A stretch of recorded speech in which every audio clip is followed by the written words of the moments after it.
Welcome, music students. This is a mini music lesson that connects with our song, Roll the Chariot. I hope you're enjoying it. I've heard a lot of feedback and emails that you guys love this song, and I wanted to give you a little mini lesson regarding it. So we're looking at the target today. I can understand music in its relationship to history and culture. I love the song Roll the Chariot because it is just rich in culture and a society that was very different than our own right now. Okay, first we have the ships.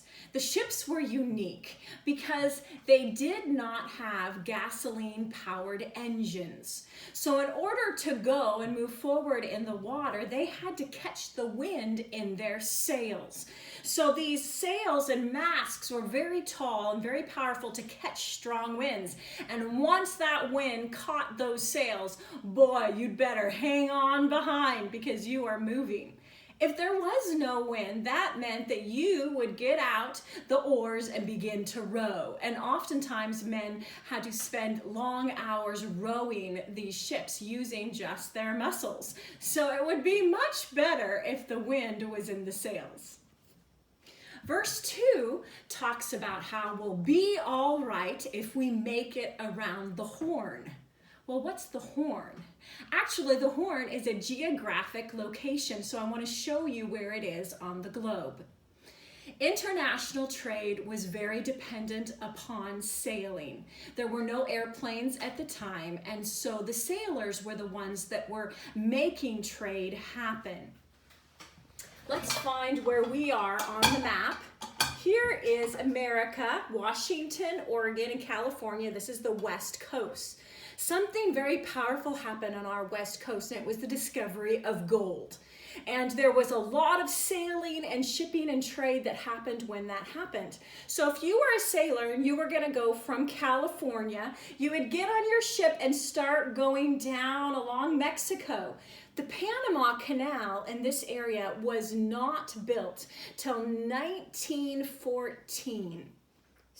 And so you could not pass anywhere through this area. So you had to continue to sail south. The sailors often said the further south you go, the harder the sailing. They had to follow South America coastline all the way down, keeping traveling south all the way to the tip of Chile. And off the southernmost tip of Chile, there was a group of islands. And along those islands, there was a place called Cape Point. Excuse me, I said that wrong. It was a point. It was the southernmost point, but it's actually called Cape Horn. And that Cape Horn was a rocky place where you had to get around to get to the other side. It was known to be the most dangerous sailing area because it was where the Pacific Ocean and the Atlantic Ocean met. So it had strong winds, high waves, currents that would pull you in one direction or another, and also it had icebergs. If a wooden ship hit these icebergs, it would smash it to pieces. But they knew they would be all right as long as they could make it around this horn and could keep going north.